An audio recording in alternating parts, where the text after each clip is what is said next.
जय Hind. 12th class, चलिए आगे बढ़ते हैं। पिछले वीडियो में संधारित्रों का श्रेणी क्रम संयोजन पढ़ लिया था, तो अब पढ़ेंगे संधारित्रों का समांतर क्रम संयोजन। क्वेश्चन पूछेगा कि संधारित्रों का समांतर क्रम संयोजन किसे कहते हैं, तुल्य धारिता का व्यंजक ज्ञात कीजिए। ठीक है, तो पढ़ने वाले हैं संधारित्रों का समांतर क्रम संयोजन। समांतर क्रम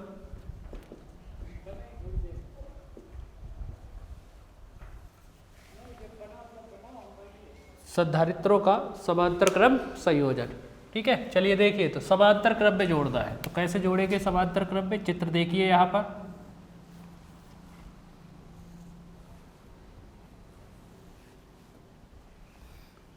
ये पहला संधारित्र है, इसकी पहली प्लेट है, ये दूसरी प्लेट है।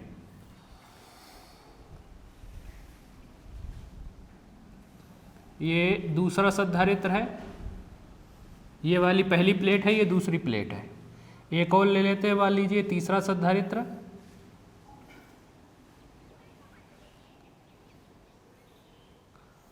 ये पहली प्लेट, ये दूसरी प्लेट है। ठीक है, बिंदु यहां पर ले लेते हैं कोई।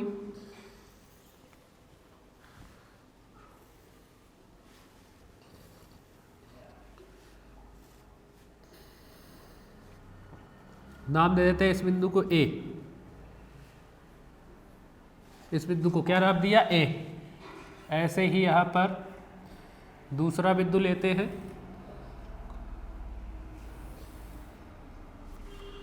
इस बिंदु को नाम दे रहे हैं बी, और इसको ग्राउंडेड कर दिया जाएगा, पृथ्वीकृत कर दिया जाएगा, पृथ्वीकृत। ठीक है, दिखाई दे रहा है उस पर। हाँ ठीक है, चलिए तो पहला संधारित्र धारिता C1 मान ले, दूसरा संधारित्र धारिता C2 मान ले, तीसरा संधारित्र धारिता C3 मान ले यहाँ पर। ठीक है, तो अब देखिए क्या किया है समांतर क्रम संयोजन में, परिभाषा किस तरीके से बन सकते हैं। देखिए, पहले संधारित्र पहली प्लेट, दूसरे संधारित्र की पहली प्लेट, तीसरे संधारित्र की पहली प्लेट।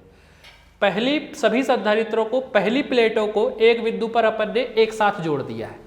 जितने भी संधारित्र हो उनकी पहली प्लेटों के एक बिंदु पर एक साथ जोड़ दिया। ऐसे ही सभी संधारित्रों की दूसरी प्लेटों को किसी दूसरे बिंदु पर एक साथ जोड़ दिया है, तो इसे कहते हैं संधारित्रों का समांतर क्रम संयोजन। यानी परिभाषा अगर देना चाहें तो इस तरीके से बोल सकते हैं, जब सभी संधारित्रों की पहली प्लेटों को, जब सभी संधारित्रों की पहली प्लेटों को किसी एक बिंदु पर एक साथ और सभी दूसरी प्लेटों को किसी दूसरे बिंदु पर एक साथ जोड़ दिया जाता है, तो इसे संधारित्रों का समांतर क्रम संयोजन कहा जाता है। ठीक है, फिर से सुन लीजिए, जब सभी संधारित्रों की पहली प्लेटों को किसी एक बिंदु पर एक साथ और सभी दूसरी प्लेटों को किसी दूसरे बिंदु पर एक साथ जोड़ दिया जाता है, तो इसे संधारित्रों का समांतर क्रम संयोजन कहा जाता है। फुल स्टॉप, परिभाषा हो गई। इसके नीचे ये चित्र बनाएंगे। ठीक है, देखिए, तो जैसे ही यहां पर मान लो बिंदु ए पर प्लस क्यू आवेश दिया, कौन सा आवेश, प्लस क्यू आवेश। देखिए, ये जुड़ा हुआ है इससे, ये भी जुड़ा हुआ है इससे, ये भी जुड़ा हुआ है इससे, यानी प्लस क्यू आवेश को तीन रास्ते मिले, एक दो तीन, तो तीनों पर आवेश जाएगा। ऐसा तो है नहीं आवेश एक जगह जाएगा, तो तीनों पर आवेश जाएगा। तो तीनों की पहली सतह पर आवेश, धन आवेश उत्पन्न होगा, क्योंकि कैसा आवेश है, धन आवेश है, तो धन आवेश उत्पन्न होगा। लेकिन क्या आवेश का मान एक समान होगा, क्या आवेश का मान एक समान होगा, नहीं होगा। आवेश जो होगा, इस पर मान ले पहले संधारित्र पर आवेश Q1 उत्पन्न हो गया, इस पर आवेश Q2 उत्पन्न हो गया, तीसरे संधारित्र पर आवेश Q3 उत्पन्न हो जाएगा, यानी आवेश बट जाएगा। और आवेश कैसा बटेगा, उनकी धारिताओं के अनुपात में बटेगा, यानी जिस संधारित्र की धारिता ज्यादा होगी उस पर आवेश का मान भी ज्यादा होगा, जिस संधारित्र की धारिता ज्यादा होगी उस पर आवेश का मान भी ज्यादा होगा। तो आवेश हमेशा संधारित्र की धारिताओं के अनुपात में बट जाएगा। कौन से संयोजन में, समांतर क्रम संयोजन में। ठीक है, तो इसमें आवेश बट रहा है, श्रेणी क्रम संयोजन में देखा था क्या बढ़ रहा था, वोल्टेज बढ़ रहा था, विभवांतर बढ़ रहा है, लेकिन इस पर क्या बढ़ता है, आवेश बढ़ता है। तो पहले संधारित्र पर आवेश Q1, दूसरे पर Q2, तीसरे पर Q3, और प्रेरण की क्रिया द्वारा दूसरी प्लेट की निकटवर्ती सतह पर ऋण आवेश उत्पन्न होगा, दूरवर्ती सतह पर धन आवेश, चूंकि वो तो ग्राउंडेड है, पृथ्वी में चला जाएगा। ठीक है, चलिए तो इससे एक चीज पता चली कि आवेश बढ़ता है, क्या और बढ़ता है, आवेश, जबकि वोल्टेज एक समान रहता है। बिंदु ए और बी के बीच टोटल वोल्टेज या विभवांतर V कैसा रहेगा, एक समान। इस पर भी वोल्टेज V, इसका भी V, इसका भी V, तो आवेश बटेगा, वोल्टेज या विभव का मान एक समान रहने वाला है। ठीक है, तो ये चित्र बनाएंगे, इसके नीचे लिखेंगे माना कि तीन संधारित्रों जिनकी धारिताएं क्रमशः C1, C2 व C3 है को बिंदुओं A तथा B के बीच चित्रानुसार समांतर क्रम में जोड़ा गया है।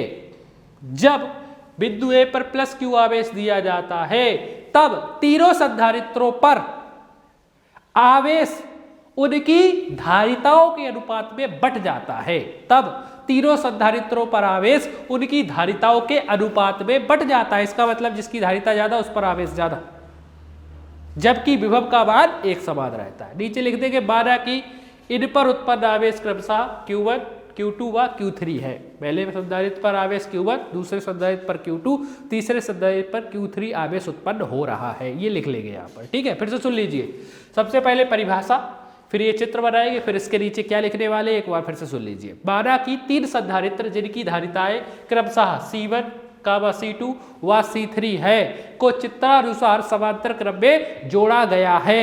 जब बिंदु A पर प्लस Q आवेश दिया जाता है तो यह आवेश तीनों संधारित्रों पर उनकी धारिताओं के अनुपात में बढ़ जाता है, जबकि विभवांतर का मान एक समान रहता है। Full stop. नीचे लिखेंगे माना पहले संधारित्र पर आवेश Q1, दूसरे पर Q2 व तीसरे पर Q3 है। या सीधा लिख सकते हैं माना कि इन पर उत्पन्न आवेश क्रमशः Q1, Q2 व Q3 है। Full stop. तो आवेश बटा है, जो चीज बढ़ती है उसका मान निकाला जाता है। पिछले वीडियो में भी बताया था, पिछले में विभवांतर बढ़ रहा था तो विभवांतर का मान निकाला था, इसमें आवेश बढ़ रहा है तो आवेश का मान निकालेंगे। पहले संधारित्र पर कितना आवेश होगा उसका मान निकालेंगे। कौन सूत्र से पढ़ चुके हैं, Q बराबर CV, यही सूत्र होता है। इस सूत्र से आवेश Q का मान अपन निकाल सकते हैं। चलिए तो देखें, नीचे लिखेंगे तब, दिखाई दे रहा है, ठीक है, तब पहले संधारित्र पर उत्पन्न आवेश, उस सूत्र से पहले संधारित्र पर कितना आवेश उत्पन्न हो रहा है, Q1 हो रहा है, इसकी धारिता है C1, वोल्टेज या विभवांतर तो एक समान है, तो Q बराबर क्या सूत्र है, CV, यानी Q1 बराबर क्या हो जाएगा, C1V हो जाएगा, क्योंकि धारिता है C1, आवेश है Q1, पहले संधारित्र चित्र में दिख ही रहा है। इसके बाद दूसरे संधारित्र पर उत्पन्न आवेश, संधारित्र पर उत्पन्न आवेश Q2 बराबर क्या हो जाएगा, C2V, समीकरण नंबर 2, क्योंकि आवेश है Q2, धारिता है C2, इस सूत्र से। तथा तीसरे संधारित्र पर उत्पन्न आवेश Q3 बराबर क्या हो जाएगा, C3V, समीकरण नंबर 3 बन गया। ठीक है, तो तीनों संधारित्र पर आवेश कितना उत्पन्न होगा अपन ने इस सूत्र से मान निकाल लिया। तो अब बिंदु A और B के बीच टोटल आवेश कितना था वो निकाल लेते हैं। तब बिंदुओं A तथा B के बीच कुल आवेश Q मान लें, Q बराबर क्या हो जाएगा, Q1 plus Q2 plus Q3, तीनों आवेशों को आपस में जोड़ देंगे तो टोटल आवेश का मान पता चल जाएगा। ठीक है, Q1, Q2, Q3 के मान निकाल ही चुके हैं, मान उठाकर समीकरण 4 में रख देते हैं। तो लिख सकते हैं समीकरण 1, 2 व 3 के मान समीकरण 4 में रखने पर। रख दे यहाँ पर। चलिए इस तरफ कर देते हैं अब इसको। Q बराबर, तो Q ऐसा ही, Q बराबर Q1 का मान कितना है C1 भी, प्लस Q2 का मान C2 भी, प्लस Q3 का मान C3 भी। ये रख दिए बात। क्या कॉमन दिखाई दे रहा है वो कॉमन लिख दें। क्या कॉमन दिखाई दे रहा है? V कॉमन लिया, कितना बचा? यहाँ से V गया तो C1, यहाँ से V गया C2, यहाँ से V गया C3। अब यहाँ से इसको दो तरीके से कर सकते हैं। एक तो ये गुणा में भाग में पहुँचाकर Q/V C हो जाता है सीधा इस सूत्र से, या इसका सूत्र लगा सकते हैं। Q बराबर कितना होता है? CV। यदि तुल्य धारिता टोटल, यदि तुल्य धारिता C हो तब Q बराबर क्या लिख सकते हो? CV बराबर V, ऐसा ही C1 plus C2 plus C3। V से V कैंसिल होगा, गुणा में है भाग में जाएगा, ये गुणा में है ये भाग में आएगा, V से V कैंसिल, यानी C बराबर आएगा C1 plus C2 plus C3। आ गया? यही आ गया तुल्य धारिता का व्यंजक समांतर क्रम संयोजन में। आ गया यहाँ पर तुल्य धारिता C बराबर या कुल धारिता C बराबर क्या आया? C1 plus C2 plus C3, यानी तीनों धारिताओं के योग को कहा जाता है तुल्य धारिता। यहाँ पर तो परिभाषा इस तरीके से नीचे लिख सकते हैं, अतः संधारित्रों के समांतर क्रम संयोजन में तुल्य धारिता अलग अलग धारिताओं के योग के बराबर होती है। फिर से सुन लीजिए, अतः नीचे लिखिएगा, अतः संधारित्रों के समांतर क्रम संयोजन में तुल्य धारिता अलग अलग धारिताओं के योग के बराबर होती है। Full stop. ठीक है, इसका उपयोग कब करेंगे अपन? इसका उपयोग समांतर क्रम संयोजन में कब जोड़ा जाना चाहिए संधारित्रों को? जब अपने पास मान लीजिए कम धारिता के संधारित्र हैं, 2 है, 3 है, 4 है, 10 है, 20 है, कितने ही संधारित्र हैं, लेकिन छोटी छोटी धारिता के, और बनाना है एक बड़ी धारिता का संधारित्र, तो समांतर क्रम में जोड़ दो उन्हें। कौन से क्रम में जोड़ दो? समांतर क्रम में जोड़ दो। ठीक है, तो ये थे श्रेणी क्रम संयोजन और समांतर क्रम संयोजन, एग्जाम में पूछे जाते हैं। अब इन्हीं से संबंधित क्वेश्चन भी आते हैं, तो क्वेश्चन कर ले अपन। एक आध क्वेश्चन तो समझ ही लेते हैं यहाँ पर, फिर नेक्स्ट वीडियो में देख लेंगे क्योंकि टाइम ज़्यादा बच नहीं रहा है, उसी हिसाब से देख लेते हैं। चलिए देखिए,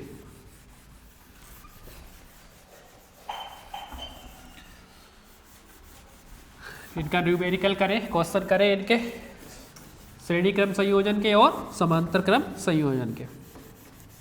पहला तो एक बेसिक क्वेश्चन देख ले। तो सबसे पहले सूत्र याद होना चाहिए, श्रेणी क्रम संयोजन का सूत्र और समांतर क्रम संयोजन का सूत्र। सूत्र याद नहीं है तो न्यूमेरिकल नहीं बनने वाले हैं। न्यूमेरिकल तभी बनेंगे जब आपके पास सूत्र होंगे, यानी सूत्र याद होंगे। ठीक है, क्वेश्चन कहेगा, क्वेश्चन फर्स्ट मान लेते हैं। ठीक है, 2 माइक्रोफैराडे, 3 माइक्रोफैराडे तथा 4 माइक्रोफैराडे के 3 संधारित्रों को